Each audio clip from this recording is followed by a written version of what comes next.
Total 8টা question পড়তে হবে, ঠিক আছে মোটামুটি। এখন এর ভিতরে আবার একটা বিষয় আছে, যেমন অনুকূল ভৌগোলিক পরিবেশ, ঠিক আছে, এখানে তো বিভিন্ন ধরনের ফসল রয়েছে, সুতরাং পার্টিকুলার এই একটা বললে তোদের রিস্ক, সুতরাং তোদেরকে একটু বুদ্ধি খাটিয়ে পড়তে হবে। যেমন চা, কফি, ধান, গম, কার্পাস, এইগুলো তো বিভিন্ন এক একটা ফসল।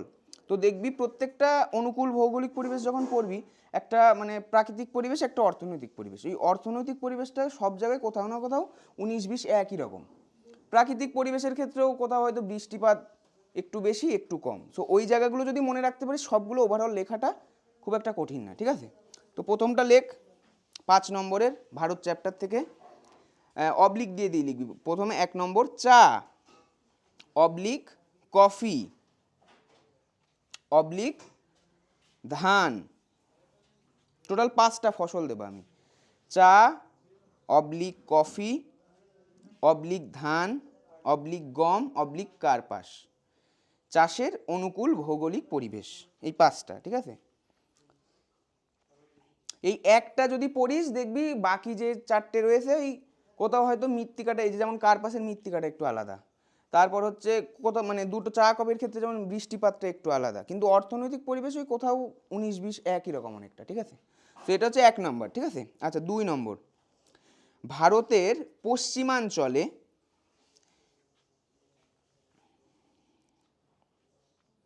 পেট্রোরসায়ন শিল্প কেন্দ্রীভবনের কারণ।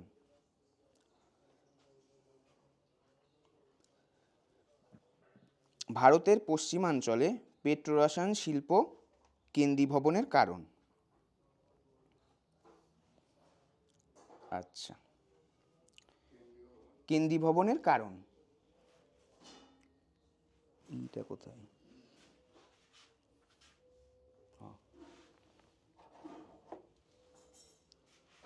আচ্ছা লিখেছিস 2 নম্বর, দুটো হলো। 3 নম্বর, জনসংখ্যা বৃদ্ধির কারণ অবলিক অসম জনবন্টনের কারণে, একই রকম উত্তর, সেম সেম, মানে কোশ্চেনটা দুভাবেই আসতে পারে, জনসংখ্যা বৃদ্ধির কারণ হিসেবেও আসতে পারে, অথবা আসতে পারে অসম জনবন্টনের কারণ, বা এটাও আসতে পারে জনসংখ্যার নিয়ন্ত্রক, ওটাও অবলিক দিয়ে লিখে রাখতে পারিস। 3টে, জনসংখ্যা বৃদ্ধির কারণ অবলিক অসম জনবন্টনের কারণ অবলিক 3 নম্বরটা এখানে লেখা নেই, ওটা হচ্ছে মানে জনসংখ্যার নিয়ন্ত্রক, ঠিক আছে, এটা যে কোনোটাই আসতে পারে। আচ্ছা 3টে হলো, মানে এই অবলিক দেওয়াগুলো মানে ভাবিস না যে এর ভিতরে এত কোশ্চেন, না একই রকম, ঠিক আছে, এগুলো হচ্ছে সেম ক্যাটাগরির ভিতরে, ওই যে ম্যাপ পয়েন্টিংয়েও যেমন একই ক্যাটাগরির ভিতরে অনেকগুলো পড়ে, এরকম এটা সেম। হ্যাঁ আয়। 4 নম্বর, পূর্ব ও মধ্য ভারতের লৌহ ইস্পাত শিল্পের কেন্দ্রীভবনের কারণ। এই 4টে প্রশ্ন খুব ইম্পর্টেন্ট, এই 4টে সবার আগে প্রায়োরিটি দিবি। আরও 4টে দিচ্ছি। সো পূর্ব ও মধ্য ভারতের লৌহ ইস্পাত শিল্পের কেন্দ্রীভবনের কারণ।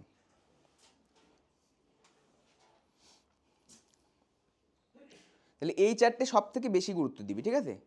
চা, কফি, ধান, গম, কার্পাস, চাষের অনুকূল ভৌগোলিক পরিবেশ। আগের বার এসছে ইক্ষু, এজন্য ওটা দরকার নেই, রিপিট হয় না, খুব কম। ভারতের পশ্চিমাঞ্চলে পেট্রোরসায়ন শিল্প কেন্দ্রীভবনের কারণ দ্বিতীয়। 3 নম্বর বলেছি জনসংখ্যা বৃদ্ধির কারণ বা অসম জনবন্টনের কারণ বা জনসংখ্যার নিয়ন্ত্রক। আর 4 নম্বর বলেছি পূর্ব ও মধ্য ভারতের লৌহ ইস্পাত শিল্পের কেন্দ্রীভবনের কারণ। এই 4টে সব থেকে বেশি গুরুত্ব দিয়ে পড়বি, ঠিক আছে। আরও 4টে বলছি, কারণ এত বড় চ্যাপ্টার একটু তো খাটতে হবে এই চ্যাপ্টার থেকে। আচ্ছা 5 নম্বর লেখ ভারতের জলবায়ুর নিয়ন্ত্রক। ভারতের জলবায়ুর নিয়ন্ত্রক অবলিক দিয়ে লিখবি মৌসুমি বায়ুর প্রভাব, একই কোশ্চেন, যে কোনোটা আসতে পারে।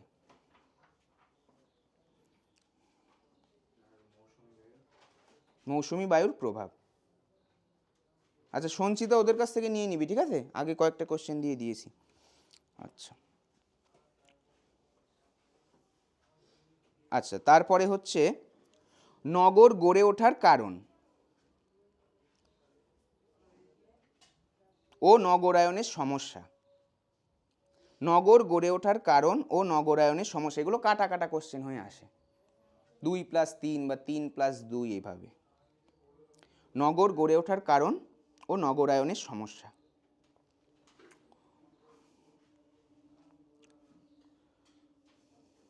আচ্ছা, তারপর উত্তর ও দক্ষিণ ভারতের নদ নদীর পার্থক্য। উত্তর ও দক্ষিণ ভারতের নদ নদীর পার্থক্য।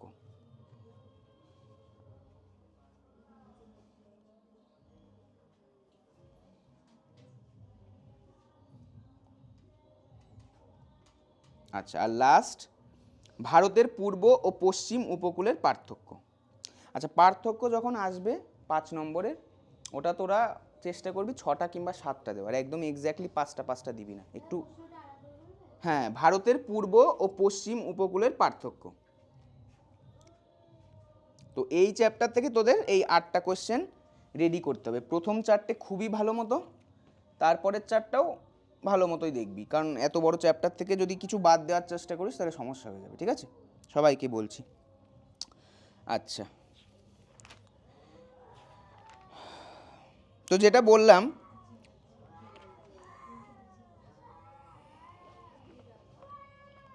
আচ্ছা আজকে হচ্ছে আমি খুব র্যাপিডলি তোদেরকে, মানে ভারত চ্যাপ্টারটা তো অনেক সাব ডিভিশনে আছে, ভারতের অবস্থান, ভূপ্রকৃতি, ঠিক আছে, তারপরে জলসম্পদ, মৃত্তিকা, এরকম বিভিন্ন ক্যাটাগরিতে পুরো চ্যাপ্টারটা অনেক বড়, ভাস্ট একটা চ্যাপ্টার।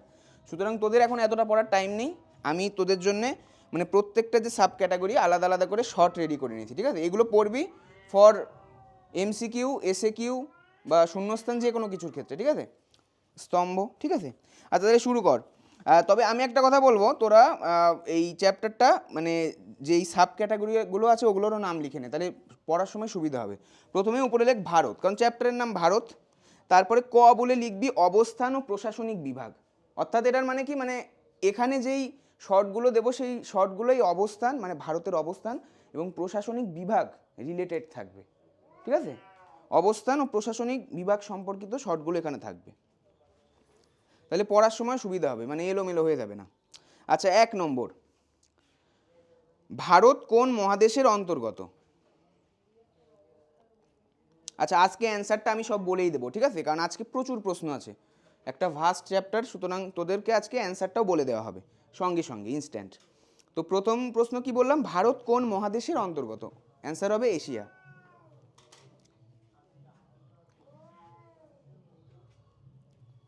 আচ্ছা, উপরে ওটা সবাই লিখেছিস তো, মানে রোমানে 1 দিয়ে বা ক দিয়ে, যে অবস্থান প্রশাসনিক বিভাগ, অবস্থান কমা দিয়ে লেখ প্রশাসনিক বিভাগ।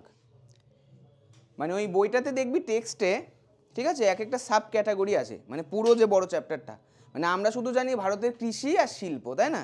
কিন্তু তা না, এটা আরও অনেকগুলো সাব ক্যাটাগরিতে আছে, স্বাভাবিক উদ্ভিদ থেকে শুরু করে জলসম্পদ, মৃত্তিকা, অবস্থান, এভরিথিং। সুতরাং এইগুলো তোদের সাব ক্যাটাগরিগুলো দিয়ে দেওয়ার মানে হচ্ছে যাতে পড়তে সুবিধা হয়। আচ্ছা, 2 নম্বর, ভারতের প্রমাণ দ্রাঘিমার মান। পরের প্রশ্ন, ভারতের প্রমাণ দ্রাঘিমার মান কত? হাইপেন 82.5 ডিগ্রি পূর্ব, 82.5 ডিগ্রি পূর্ব, এইভাবেও লিখতে পারিস, পূর্ব 82.5 ডিগ্রি পূর্ব। আচ্ছা, তারপর ক্ষেত্রফল বিচারে ভারত পৃথিবীতে কততম স্থান অধিকার করে?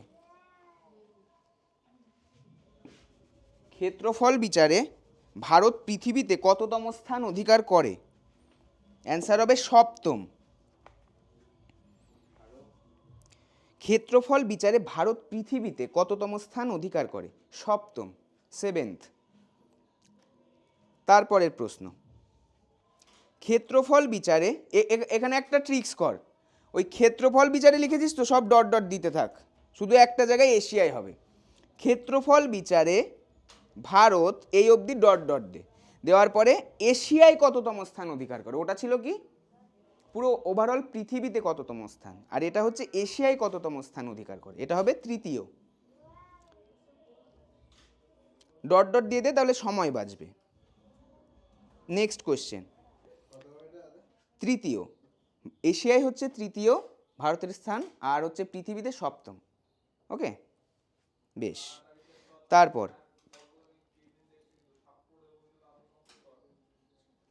ভারতে বর্তমানে রাজ্যের সংখ্যা কত? ভারতে বর্তমানে রাজ্যের সংখ্যা কত? অ্যান্সার হবে 28টি।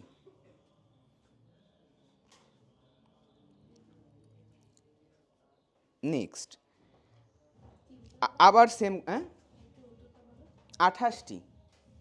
আচ্ছা, তারপরেরটা আবার সেমভাবে করবি। ভারতে বর্তমানে, ওখানে ডট ডট দে, তারপরে রাজ্যের নিচে লিখবি কেন্দ্রশাসিত অঞ্চলের, তারপর সংখ্যা কত নিচে আবার ডট ডট দে, টাইম বেঁচে যাবে। ভারতে বর্তমানে ডট ডট কেন্দ্রশাসিত অঞ্চলের লিখবি, তারপরে সংখ্যা কত আবার ডট ডট দিয়ে লেখ 9টি। অর্থাৎ ভারতে বর্তমানে কেন্দ্রশাসিত অঞ্চলের সংখ্যা হচ্ছে 9টি।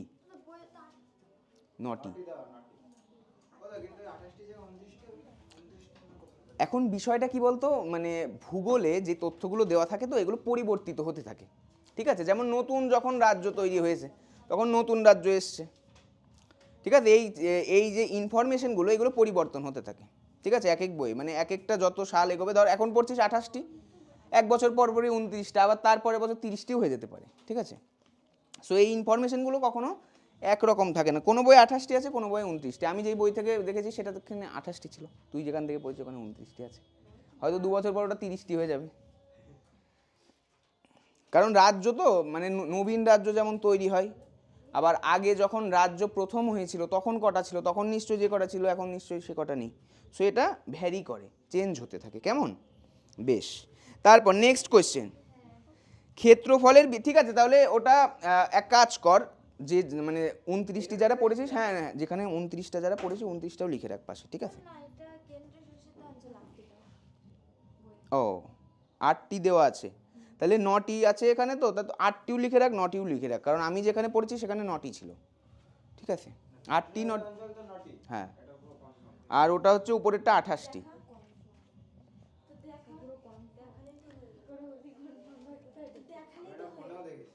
আচ্ছা, বিষয়টা হচ্ছে ইসের বই আছে কারোর কাছে, রণজিৎ গড়াঙের,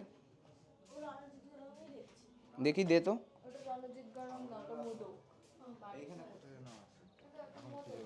না, এটাতে না।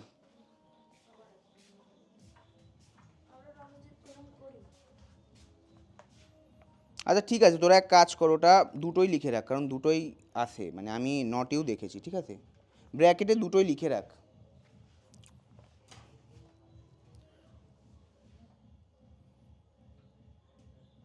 আসলে এই কোয়েশ্চেনগুলো কী হয় বলতো, এই কোয়েশ্চেনগুলো ধর 18 সালের বই একরকম, 19 সালের বই একরকম, কারণ চেঞ্জ হতে থাকে তো না। দেখবি সায়েন্স, ভূগোল, এই জিনিসগুলো নিয়মিত রিসার্চ হচ্ছে। যেমন বাংলা ব্যাকরণের যে নিয়ম, সেটা নিয়ম হয়ে রয়ে গেছে, ইতিহাসে যেই সাল পলাশির যুদ্ধ যখন হয়েছিল তখনই হয়েছিল, কিন্তু সায়েন্সের বিভিন্ন রিসার্চ বা ভূগোলের বিভিন্ন অ্যানালাইসিস, গবেষণা, সেগুলো চলতে থাকে। নতুন রাজ্য হয়, কিছু বাদ পড়ে। যেমন আমরা যখন পড়তাম তখন ছিল প্লুটো গ্রহের ভিতর ধরা হতো, কিন্তু এখন ওটাকে বামন গ্রহ বলা হয়, বা অনেক ক্ষেত্রে গ্রহ, হ্যাঁ হয়, বলাও হয় না, ঠিক আছে। সো এটা চেঞ্জ হতে থাকে, তো দুটোই লিখে রাখ, ঠিক আছে, ওকে। তারপর নেক্সট কোয়েশ্চেন, ক্ষেত্রফলের বিচারে বৃহত্তম রাজ্য কোনটি? ক্ষেত্রফলের বিচারে বৃহত্তম রাজ্য কোনটি? উত্তর হবে রাজস্থান। বৃহত্তম রাজ্য কোনটি? উত্তর হবে রাজস্থান। আচ্ছা, তারপরে সেম করবি ডট ডট দিয়ে, ঠিক আছে, তাড়াতাড়ি হয়ে যাবে। ক্ষেত্রফলের বিচারে 8 নম্বর চলছে, ঠিক আছে, তুই তাহলে 8টাকেই 1 দিয়ে করতে পারিস, রাজস্থান। তুই 8 থেকেই 1 নম্বর কর, এদিক ওদিক হলে অসুবিধা নেই, ঠিক আছে। আচ্ছা, ক্ষেত্রফলের বিচারে ওই ক্ষুদ্রতমটা লিখবি, তারপর আবার লিখবি রাজ্য কোনটি, ডট ডট দিবি, শুধু ক্ষুদ্রতমটা লিখবি। অ্যান্সার হবে গোয়া। গোয়া হচ্ছে ক্ষেত্রফলের বিচারে সব থেকে ভারতের ক্ষুদ্রতম রাজ্য।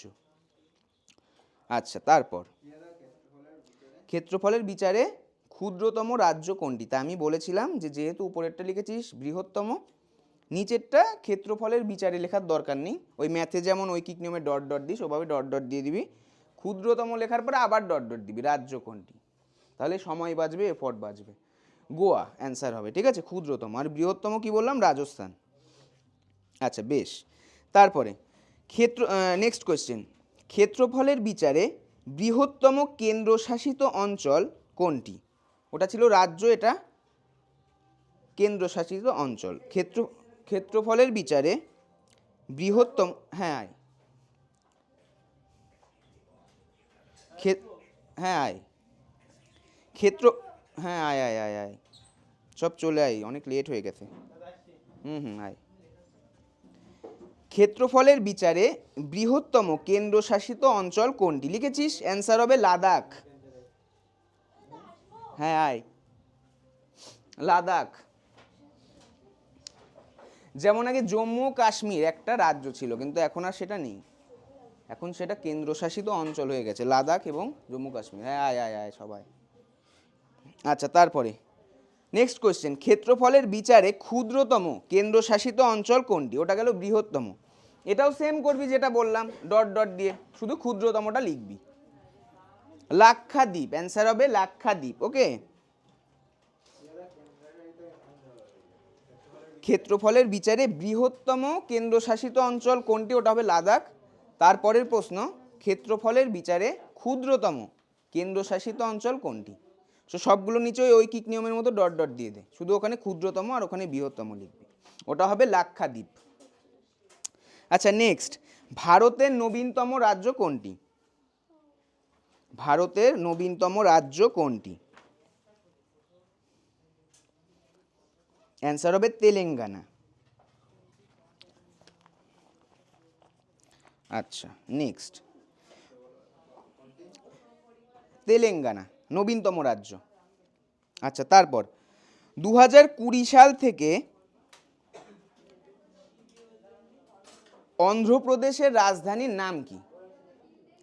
2020 সাল থেকে অন্ধ্রপ্রদেশের রাজধানীর নাম কি? অমরাবতী, ব তয় দীর্ঘি, ঠিক আছে? হ্যাঁ, 2020 সাল থেকে অন্ধ্রপ্রদেশের রাজধানী কোনটি? অ্যান্সার হবে অমরাবতী। আচ্ছা, তারপরে ভারতের দক্ষিণতম অংশের নাম কি? ভারতের দক্ষিণতম অংশের নাম কি? মানে সব থেকে সাউথে কোনটা রয়েছে?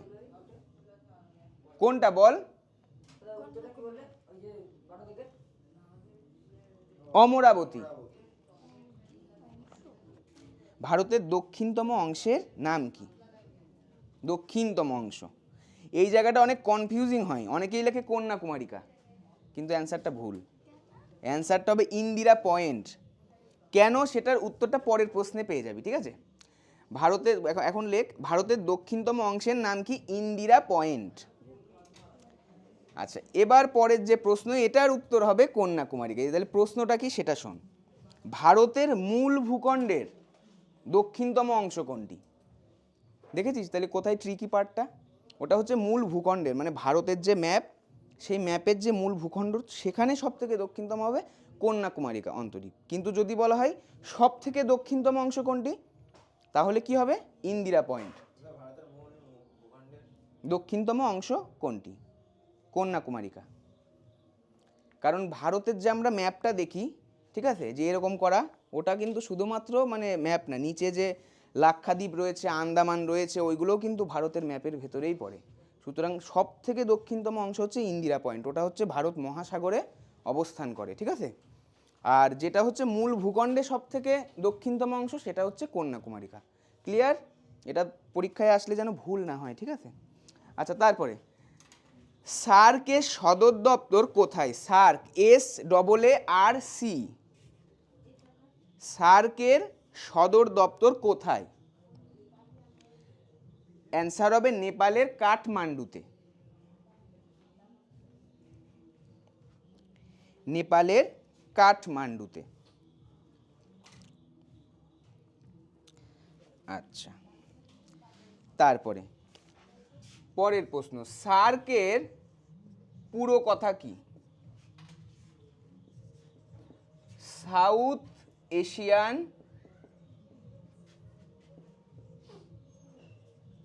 অ্যাসোসিয়েশন ফর রিজিওনাল কোঅপারেশন, এটা ইসে আসতে পারে, এসিকিউ আসার মতো। সার্কের পুরো কথা, হ্যাঁ দেখে নে। এসে সাউথ, এতে এশিয়ান, এতে আবার অ্যাসোসিয়েশন, ফরটা বাদ যাবে, রিজিওনাল কোঅপারেশন। ঠিক আছে দেখে নে, আমি বাইরে চলে যাচ্ছি। South Asian association for regional cooperation, অর্থাৎ দক্ষিণ এশিয়ার দেশগুলোর ভেতরে যে আঞ্চলিক এবং সাংস্কৃতিক সংবদ্ধতা সেটাকে রক্ষা করে এই সংস্থা। কমপ্লিট সবার? আচ্ছা লেখো।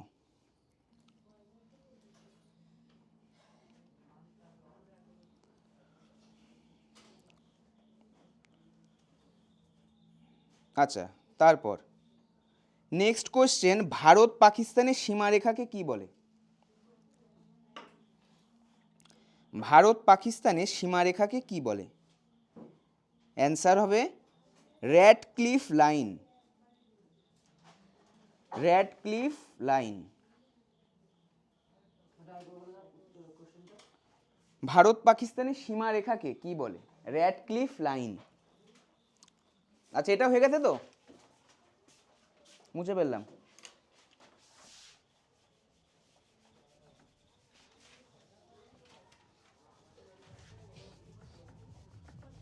তারপরে প্রশ্ন, ভুটান থেকে অরুণাচল পর্যন্ত, ভুটান থেকে অরুণাচল পর্যন্ত মানে অরুণাচল প্রদেশ যেটা, অরুণাচল পর্যন্ত ভারত চীন, হ্যাঁ ভুটান থেকে অরুণাচল প্রদেশ বা অরুণাচল পর্যন্ত ভারত চীন সীমারেখাকে কি বলে? মানে এক একটা সীমারেখার নাম আছে, যেমন আগেরটা কি বলেছিলাম, র্যাডক্লিফ লাইন। হ্যাঁ ম্যাকমোহন লাইন, অ্যান্সার হবে ম্যাকমোহন লাইন। ভুটান থেকে, আচ্ছা ভুটান থেকে অরুণাচল পর্যন্ত ভারত চীন সীমারেখাকে কি বলে? McMahon line.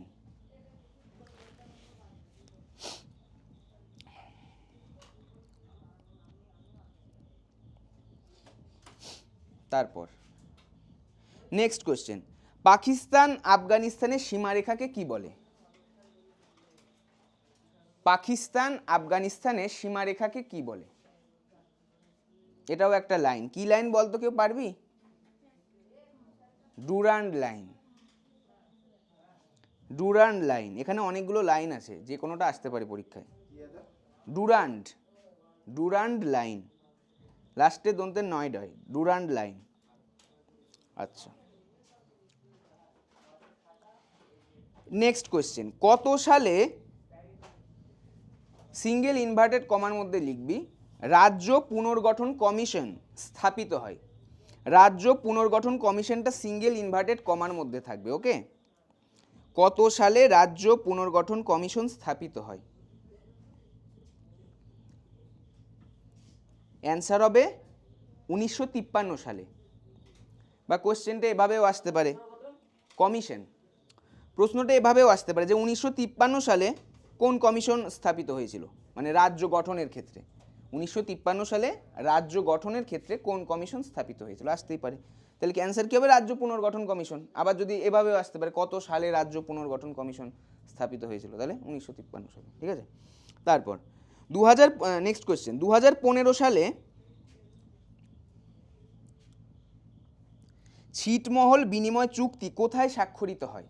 ছিটমহল, ছ দন্তস্বনা বা তালবস্বনা। ঠিক আছে, 2015 সালে ছিটমহল বিনিময় চুক্তি কোথায় স্বাক্ষরিত হয়? অ্যান্সার হবে ঢাকায়।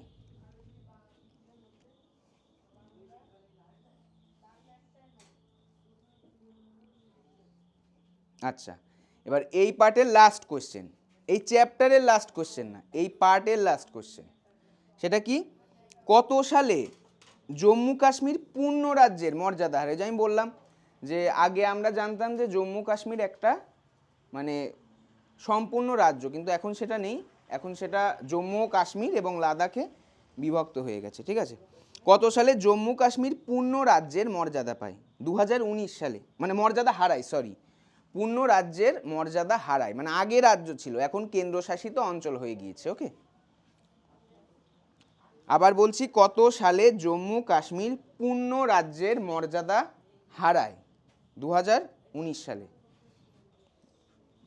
আচ্ছা, তো ভারত চ্যাপ্টারের প্রথম যে পার্ট, মানে ভারতের অবস্থান ও প্রশাসনিক পরিবেশ, এটার জন্যে এই কটা শর্টই ঠিকঠাক আছে। তারপরে নেক্সট খ দিয়ে লেখ বা রোমানের 2 দিয়ে লেখ, ভারতের ভূ প্রকৃতি। আজকে ভূ প্রকৃতিটা করিয়েই তারপরে ছেড়ে দেবো, ঠিক আছে, কারণ এখানে প্রচুর পার্ট আছে আরো। ভারতের ভূ প্রকৃতি, প্রথম প্রশ্ন, ভূমিরূপের বৈশিষ্ট্যের উপর ভিত্তি করে ভারতের ভূ প্রকৃতিকে প্রধান কটি অঞ্চলে ভাগ করা যায়? আবার বলছি, ভূমিরূপের বৈশিষ্ট্যের উপর ভিত্তি করে ভারতের ভূ প্রকৃতিকে প্রধান কটি অঞ্চলে ভাগ করা যায়? প্রধান কটি অঞ্চলে ভাগ করা যায়? ভারতের ভূ প্রকৃতিকে আরেকবার, আচ্ছা আচ্ছা প্রথম থেকে বলছি, ভূমিরূপের বৈশিষ্ট্যের উপর ভিত্তি করে ভারতের ভূ প্রকৃতিকে প্রধান কটি অঞ্চলে ভাগ করা যায়?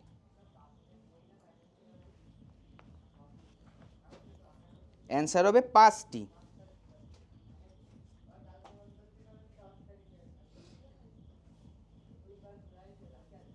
দুটো সমতল অঞ্চল, একটা পার্বত্য অঞ্চল, একটা মালভূমি অঞ্চল, আর একটা কি দ্বীপ।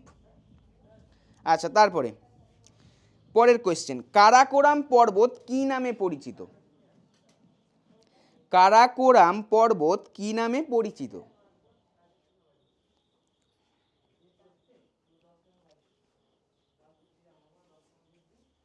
অ্যান্সার হবে কৃষ্ণগিরি বা কৃষ্ণ, এভাবেও আসতে পারে কোশ্চেন যে কৃষ্ণগিরি কোন পর্বতের অন্য নাম, তাহলে অ্যান্সার হবে কারাকোরাম পর্বত। এগুলো হচ্ছে 2 কোয়েশ্চেন, দুভাবেই আসতে পারে, আগেরটার মতো। ওই ওই একটা করালাম না, কত সালে রাজ্য পুনর্গঠন কমিশন, একদম সেম ওরকমই। কারাকোরাম পর্বত কি নামে পরিচিত? কৃষ্ণগিরি লিখেছিস। তারপরে ভারতের উচ্চতম শৃঙ্খের নাম কি? ভারতের উচ্চতম শৃঙ্খের নাম কি? K2 বা গডউইন অস্টিন। K2টা এইভাবে লিখবি, কেটা বড় হাতের দিবি আর 2টা নিচে লিখবি, এভাবে লিখবি না, এটা হবে না, এটা হবে গডউইন অস্টিন।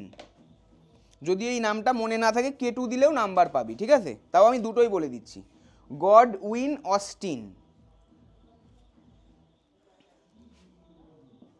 আচ্ছা, তারপর ভারতের বৃহত্তম হিমবাহের নাম কি?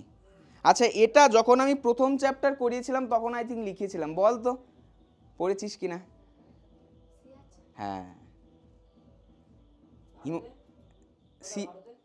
পরেরটা। আচ্ছা, ভারতের বৃহত্তম হিমবাহের নাম কি? অ্যান্সার হবে সিয়াচেন।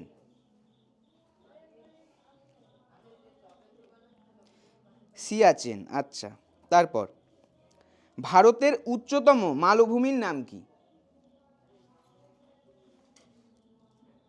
লাদাখ মালভূমি। এটা একটা যদিও পার্বত্য মালভূমি, কিন্তু এটাই সব থেকে উচ্চতম। ভারতের উচ্চতম মালভূমি হচ্ছে লাদাখ মালভূমি। তারপর ভারতের সবচেয়ে উঁচু ভূপ্রাকৃতিক অংশটির নাম কি? ভারতের সবচেয়ে উঁচু ভূপ্রাকৃতিক অংশটির নাম কি?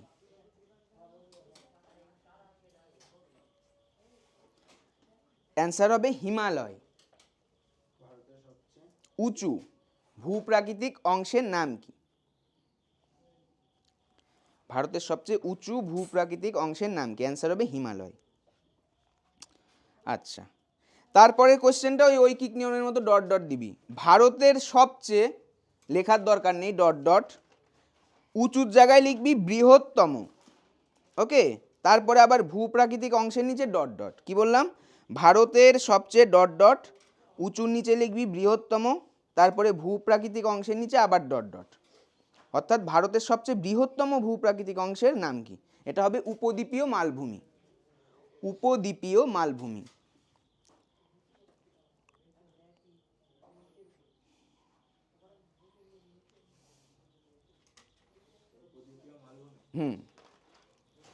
তারপরে ভারতের বৃহত্তম কয়ালের নাম কি? ভারতের বৃহত্তম কয়ালের নাম কি?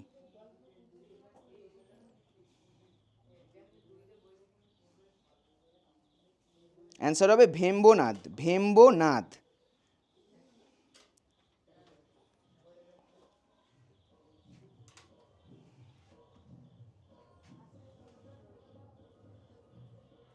আচ্ছা, কয়াল জিনিসটা কি বলতো, উপদ্বীপীয় অঞ্চলগুলোতে, ঠিক আছে, কোথাও কোথাও জলাভূমি মতো তৈরি হয়ে যায়।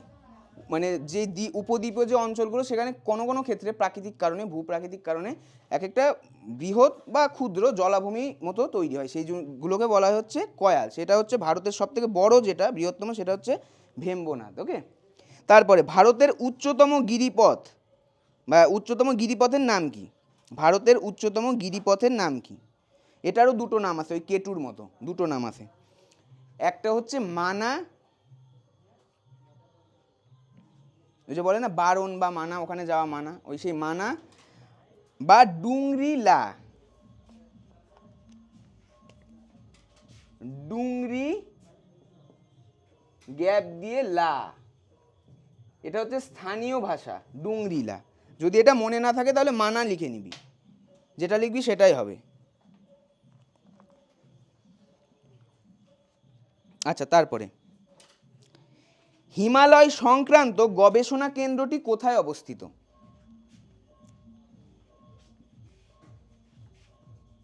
লেক দেরাদুনে। গবেষণা কেন্দ্রটি কোথায় অবস্থিত?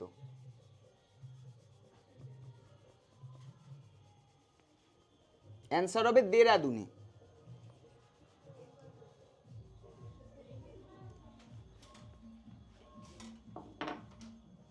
আচ্ছা, দেরাদুনে, হ্যাঁ।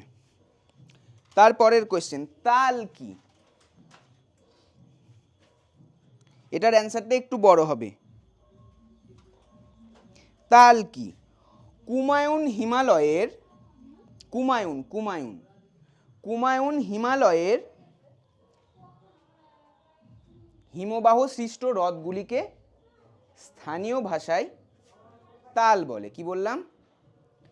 কুমায়ুন হিমালয়ের হিমবাহ সৃষ্ট হ্রদগুলিকে স্থানীয় ভাষায় তাল বলে। একটা উদাহরণও পাশে লিখে রাখতে পারিস, নৈনিতাল।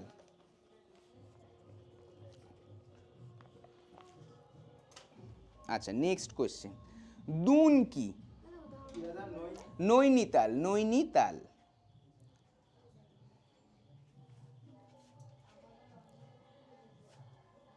তারপরে দুন কি? পরের কোয়েশ্চেন। এগুলো অধিকাংশ ইসের ক্ষেত্রে আছে, শূন্যস্থান না হলে এসে কিউ। দুন, দুন, হ্যাঁ। পার্বত্য অঞ্চলে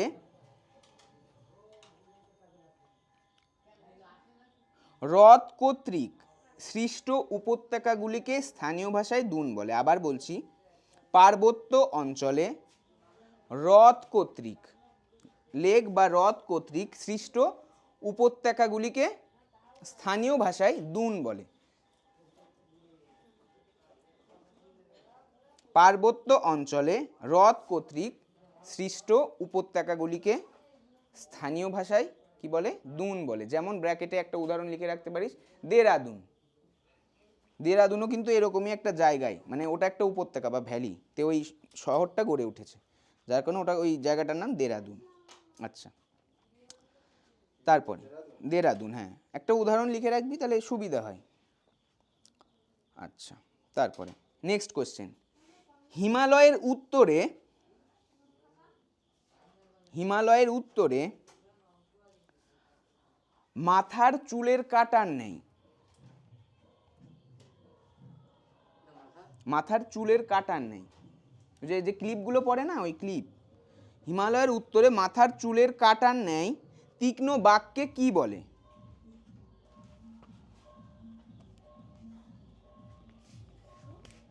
তীক্ষ্ণ বাঘকে কি বলে?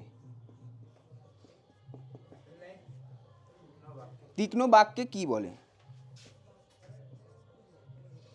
সিনট্যাক্সিয়াল বেন্ট। বা বাংলায় যদি লিখিস সিনট্যাক্সিয়াল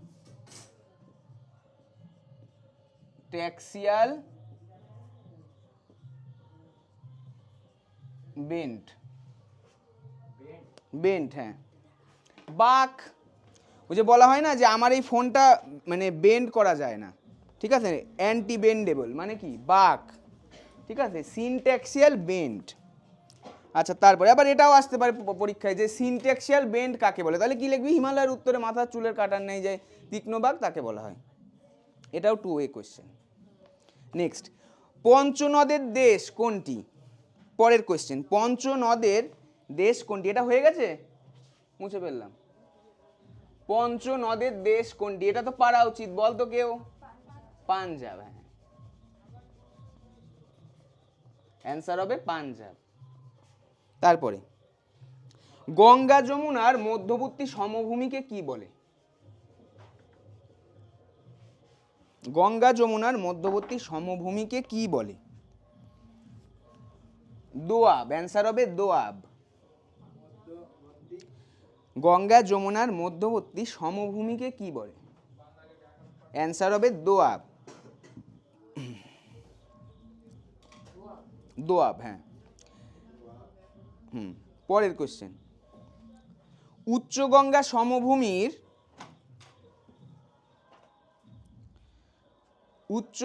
সমভূমির প্রাচীন পলিগঠিত মাটিকে কি বলা হয়? মাটিও আবার একটা অঞ্চলের নামটাও সেম, মানে এই অ্যান্সারটা দুটো ক্ষেত্রেই সেম। পাশে মানে ইসে অবলিক দিয়ে লিখে রাখবি, উচ্চ গঙ্গা সমভূমির প্রাচীন পলিগঠিত মাটি, মাটির পরে অবলিক দিয়ে অঞ্চল লেখ, মানে মাটিরও যেই নাম অঞ্চলটারও সেই নাম, সেটা হচ্ছে ভাঙার। উচ্চ গঙ্গা সমভূমির প্রাচীন পলিগঠিত মাটি বা অঞ্চলের নাম কি? ভাঙার। মাটির নামটাও ভাঙার, অঞ্চলের নামটাও ভাঙার। তারপরে আবার ঐকিক নিয়মের মতো, উচ্চ গঙ্গা সমভূমির নিচে ... প্রাচীনের নিচে নবীন, শুধু নবীন লেখ। তারপরে পলিগঠিত অঞ্চল বা মাটি, ওটার নিচেও ... সমভূমি, ওটার নিচে ... দিয়ে দে, ঠিক আছে। আর প্রাচীনের নিচে নবীন লিখে দে, নবীন লেখার পরে পলিগঠিত অঞ্চল বা মাটি, ওটার নিচেও ... দে। নাম কি? ওটার নিচেও ... দে। এটার অ্যান্সার কি হবে? খাদার। খাদার। অর্থাৎ প্রশ্নটা কি হচ্ছে, উচ্চ গঙ্গা সমভূমির নবীন পলিগঠিত মাটির বা অঞ্চলের নাম কি? খাদার। ওকে, মাটির বা অঞ্চলে, আগেরটাতে যেটা করেছে সেম, শুধু প্রাচীনের নিচে নবীন হবে, আর সব সেম। আচ্ছা, থর মরুভূমি কোথায় অবস্থিত? খাদার। খাদার না কিন্তু, খাদার র। তারপর থর মরুভূমি কোথায় অবস্থিত? এটা তো পারার কথা, বলতো। থর, থর, হ্যাঁ রাজস্থান, হ্যাঁ রাজস্থানের একটা মানে বড় অংশ এই থর মরুভূমি রয়েছে, ওখানে মানুষ খুব কম বাস করে, মানে একটা সাইডে বেশি মানুষ বাস করে ঘনবসতিপূর্ণ, আর একটা সাইড মানে ফাঁকা, হ্যাঁ এই মরুভূমির কারণে। তাহলে থর মরুভূমি কোথায় অবস্থিত? রাজস্থান। তারপরে ভারতের শস্য ভাণ্ডার কোন অঞ্চলকে বলা হয়? ভারতের শস্য ভাণ্ডারটা সিঙ্গেল ইনভার্টেড কমার মধ্যে রাখবি, ওকে। ভারতের শস্য ভাণ্ডার কোন অঞ্চলকে বলা হয়? অ্যান্সার হবে সমভূমি অঞ্চলকে। অবশ্যই সমভূমিতেই সব থেকে বেশি শস্য উৎপাদিত হয়, পার্বত্য অঞ্চলে হবে না, উপদ্বীপীয় অঞ্চলেও হবে না, কারণ মাটি লবণাক্ত। সমভূমি অঞ্চলকে।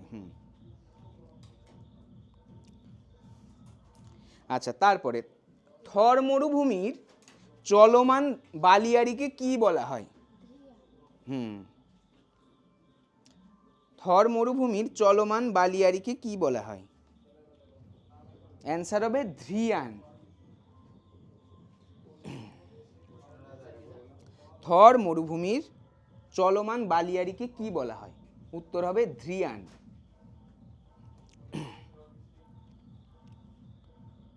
আচ্ছা, নেক্সট কোশ্চেন, ভারতের খনিজ ভাণ্ডার কোন অঞ্চলকে মানে কোন স্থানকে বলা হয়? এটা অঞ্চল না, এটা হবে কোন স্থানকে, ভারতের খনিজ ভাণ্ডার, এটা সিঙ্গেল ইনভার্টেড কমার মধ্যে থাকবে, কোন স্থানকে বলা হয়? উত্তর হবে ছোট নাগপুর মালভূমি। ভারতের খনিজ ভাণ্ডার, এটা থাকবে সিঙ্গেল ইনভার্টেড কমার মধ্যে, কোন স্থানকে বলা হয় বা কোন জায়গাকে বলা হয়? অ্যান্সার হবে ছোট নাগপুর মালভূমি। তারপর পশ্চিম ঘাটের সর্বোচ্চ শৃঙ্খের নাম কি? পশ্চিম ঘাটের সর্বোচ্চ শৃঙ্খের নাম কি?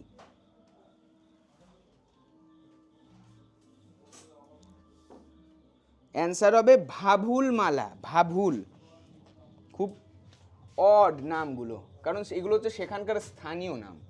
ভাভুল মালা, ডুল না, দুটোই ভ, ভাভুল, ভাভুল মালা, এগুলো হচ্ছে ওখানকার স্থানীয় নাম, তো যার কারণে একটু অড নামগুলো, দেখতে পাচ্ছিস? ভাভুল মালা। তারপরে পূর্বঘাটের, আচ্ছা পূর্বঘাটের পরে আবার ওই ঐকিক নিয়মের মতো ডট ডট দে, পূর্বঘাটের সর্বোচ্চ শৃঙ্খের নাম কি? এটা গেল পশ্চিম ঘাটের। এটার নামটাও অড, জিন্দাগাড়া। তুঝে জিন্দাগাড় দেঙ্গে, তুঝে জিন্দাগাড় দেঙ্গে, ওটার থেকেই নাম এসছে জিন্দাগাড়। এইভাবে মনে রাখবি, সিনেমার ডায়লগ দিয়ে দিয়ে, তাহলে পরে মনে থাকবে পড়াটা, বুঝলি? পড়াটাকে মজার ছলে নে, তাহলে পরে দেখবি সহজ। ওই বোরিং পড়তে মুখস্থ করতে করতে কার ভালো লাগে না? পূর্বঘাটের সর্বোচ্চ শৃঙ্খের নাম কি? জিন্দাগাড়া। আচ্ছা, তারপর আবার ঐকিক নিয়ম, নীলগিরির সর্বোচ্চ শৃঙ্খের নাম কি? নীলগিরির, এটার নাম হচ্ছে দোদা বেতা।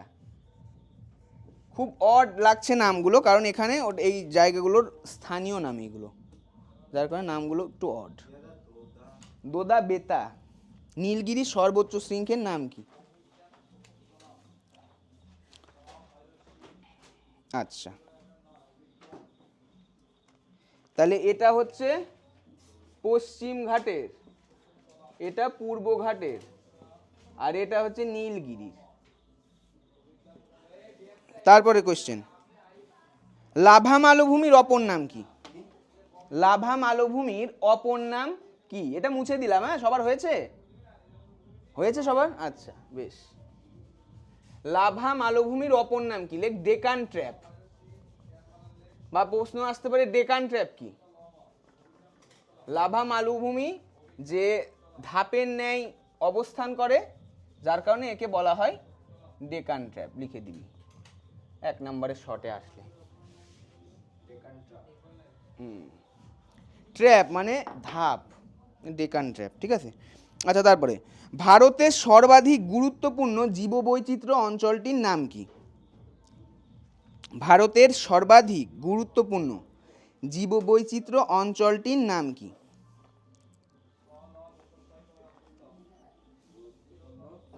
জীববৈচিত্র্য অঞ্চলটির নাম কি? মানে হটস্পট, বুঝলি তো? উত্তর হবে পশ্চিম ঘাট।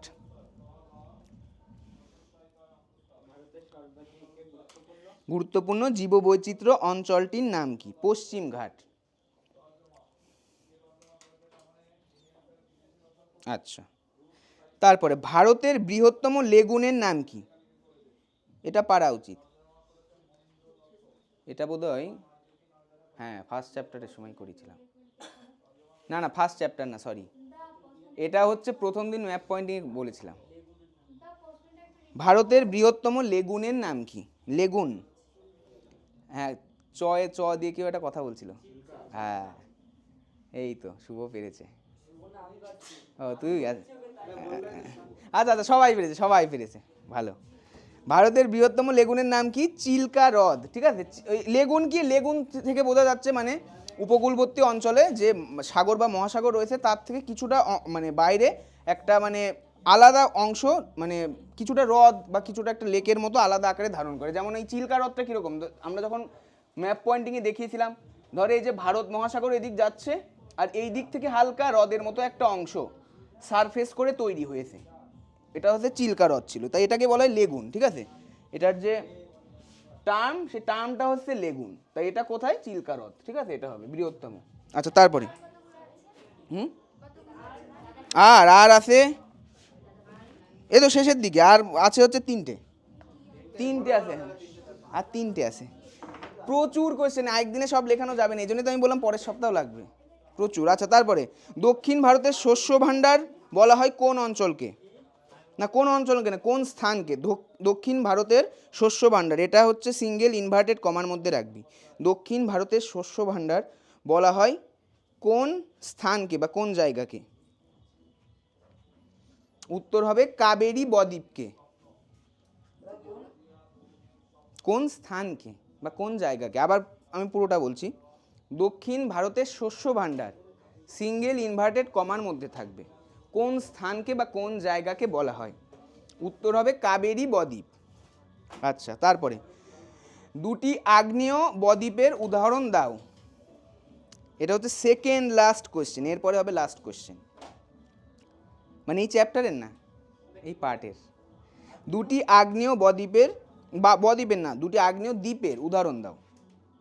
আগ্নেয় বদ্বীপ হয় না, আগ্নেয় দ্বীপ। দুটি আগ্নেয় দ্বীপের উদাহরণ দাও। এক হচ্ছে ব্যারেন, যেটা আন্দামানে অবস্থিত, আর আরেকটা নারকোন্ডাম, এটাও আন্দামানে অবস্থিত। নারকোন্ডাম লিখে দিচ্ছি, দেখে নে, নারকোন্ডাম, নারকোন্ডাম, আর একটা ব্যারেন, আগেরটা বললাম ব্যারেন, দুটি আগ্নেয় দ্বীপের নাম। আচ্ছা এবার লাস্ট কোয়েশ্চেন, উত্তর আন্দামানের বা অবলিক আন্দামানের সর্বোচ্চ অংশের নাম কি? আবার বলছি, উত্তর আন্দামানের অবলিক আন্দামানের সর্বোচ্চ অংশের নাম কি? Saddle peak. সর্বোচ্চ অংশের নাম কি? সর্বোচ্চ অংশ মানে সব থেকে উঁচু অংশটির নাম কি? আন্দামান দ্বীপের সব থেকে উঁচু অংশটির নাম কি? Saddle pick. স্যাডেল বানান, এই যে স্যাডেল পিক, হ্যাঁ পিক, পিক মানে উঁচু অংশকে পিক বলা হয়। তো ঠিক আছে, এটা গেল ভারতের সেকেন্ড পার্ট, অর্থাৎ ভারতের ভূপ্রকৃতির শর্ট। ঠিক আছে, এখনো প্রচুর রয়েছে, একদিনে লেখালে হাত ব্যথা হয়ে যাবে, আরও আছে, তো সেটা আগামীকালকে সকালের ক্লাসের জন্য থাকবে। ঠিক আছে, আর বজ্র ব্যবস্থাপনাটা বাড়িতে পড়েছিলি? শর্টগুলো দিয়েছিলাম যে, পড়িসনি কেন? কবে পড়বি? পরীক্ষার পরে? পরীক্ষার আগের দিন রাতে হবে ওই ইসের মতো, রজনীকান্তের মতো এরকম করবি আর হয়ে যাবে, কত ভালো হতো না? ওই চিঠির মতো এরকম করবি আর হয়ে যাবে, তাই তো? ও এই যে এরকম তো, হ্যাঁ হ্যাঁ হ্যাঁ। আচ্ছা যারা লিখিস নি পরে এসছিস তারা লিখে নে, ঠিক আছে? হ্যাঁ ছুটি, আজকের মতো ছুটি। আর ভারতের যে বাকি পার্টগুলো আছে, ঠিক আছে, মানে আমার ক্লাস ছুটি, এরপরে যদি কোনো ক্লাস থাকে সেটা হবে, আমার ক্লাস ছুটি। হ্যাঁ আচ্ছা বিষয়টা হচ্ছে, আচ্ছা বিষয়টা শোন, বিষয়টা হচ্ছে দাদা এখন ক্লাস করাক, এখন হচ্ছে একটু শক্ত দাদার ক্লাস দরকার, নরম দাদার ক্লাসে হবে না, নরম দাদার ক্লাসে ফাঁকিটা বেশি হয়ে যাচ্ছে, শক্ত দাদার ক্লাসে হয়ে যাক। এখনো প্রচুর আছে, প্রচুর। ওদের এখন আমি ক্লাস নেবো, তো এখন আমি ওদিকে নেবো, দাদা এদিকে আসবে, অল্টারনেটিভ করে হবে, মানে দাদার সাথে কথা ছিল, প্রথমে দাদা ওদিকে নেবে, তারপর আমি এদিকে, এখন আমার এদিক হয়ে গেল, এখন আমি ওদের নেবো, দাদা তোদের নেবে। ওরা একটু শক্ত স্যারের কাছে পড়লো, তোরা নরম স্যারের কাছে বললে, এবার নরম স্যার ওরা পাক, শক্ত স্যার তোরা পাক। আসছি।